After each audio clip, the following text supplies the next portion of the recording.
दोस्तों, आज हम आपको सुनाने जा रहे हैं चंद्रदेव और भगवान शिव की वह पावन कथा जब चंद्रमा को महादेव का आश्रय मिला और वे उनके मस्तक का अलंकार बन गए।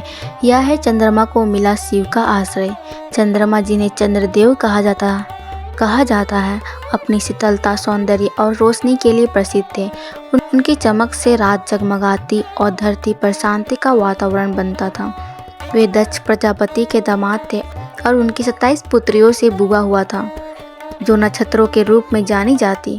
चंद्रदेव सभी पत्नियों में से रोहिणी से सबसे अधिक प्रेम करते थे।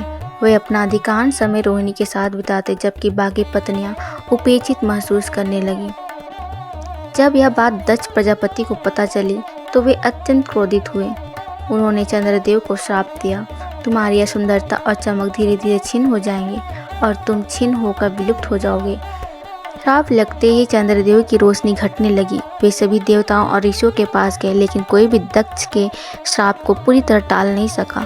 आखिरकार नारद मुनि ने उन्हें सलाह दी, यदि कोई तुम्हें इस श्राप से मुक्त कर सकता है तो वो महादेव है।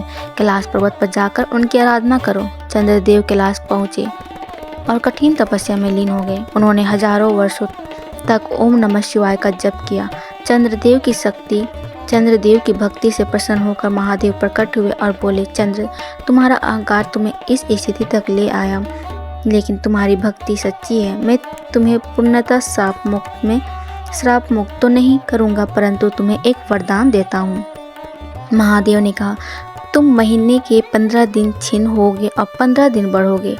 इस तरह तुम्हारी सुंदरता बार बार लौटेगी।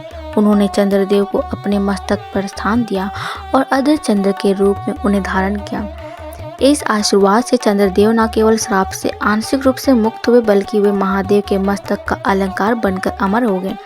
आज भी शिवलिंग पर जल चढ़ाते समय भक्त चंद्रमा का विशेष रूप से स्मरण करते हैं। यह कथा हमें सिखाती है कि अहंकार पतन का कारण है, लेकिन सच्ची भक्ति से हम अपनी गलतियों को सुधार सकते हैं और ईश्वर का आश्रय पा सकते हैं। मित्रों, चंद्रमा का मिला शिव का आश्रय केवल पुरानी कथा नहीं, बल्कि यह इस सत्य का प्रमाण है कि महादेव अपने भक्तों को न केवल शरण देते हैं, बल्कि उन्हें नया जीवन और सम्मान भी प्रदान करते हैं।